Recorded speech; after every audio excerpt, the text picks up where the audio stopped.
Please subscribe my channel. Like and share my video. चींटी की कहानी। एक जंगल में चींटियों का एक गांव था। उस गांव में बहुत सारी चींटियां अपनी रानी के साथ रहती थीं। सारी चींटियां बहुत मेहनती थीं और हमेशा मिलजुल कर काम करती थीं। वहीं पर एक बंटी नाम का चींटी था। वो बहुत ही आलसी और कम मेहनती था। वो हमेशा काम से अपना जी चुराता और सोते रहता था।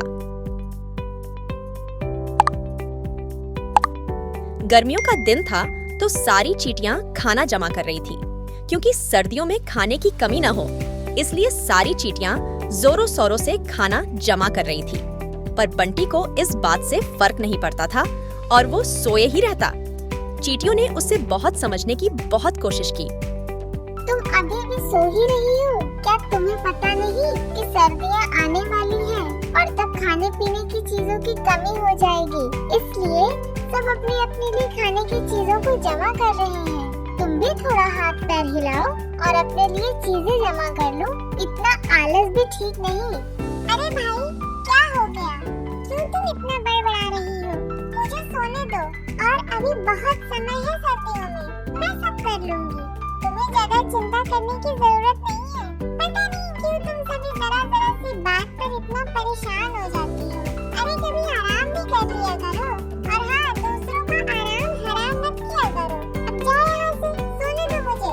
ठीक है, अभी तो मैं जा रही हूँ, लेकिन तुम्हारी ये जो आलस करने की आदत है ना, देखना यह तुमको एक दिन किसी बहुत बड़ी मुसीबत में डाल देगी और उस वक्त कोई तुम्हारा साथ भी नहीं देगा।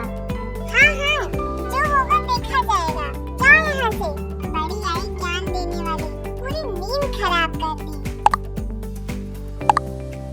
गर्मियों का दिन बीतते गए और सर्दी आ गई। ऐसे में सभी चींटियां सर्दियों से बचने के लिए अपने अपने घरों में छिप गई। सभी चींटियां अपना खाना जमा करके रखी हुई थीं। इन सर्दियों में बंटी के पास खाने के लिए कुछ भी नहीं था, क्योंकि वो पूरी गर्मी सोता रहा और सर्दियों के लिए खाना जमा नहीं किया।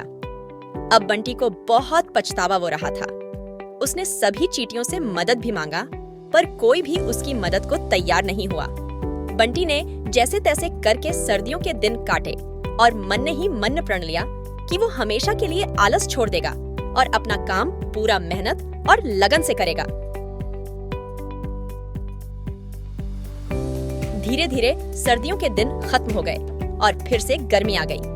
अब बंटी भी पूरी लगन से काम करने लगा। Moral of the story.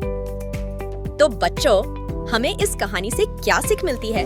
हमें ये सीख मिलती है कि हमें कभी भी आलस नहीं करना चाहिए। आलस करने से हम अपना कोई भी काम पूरा नहीं कर पाते और अपने जीवन में कभी सफल नहीं हो पाते।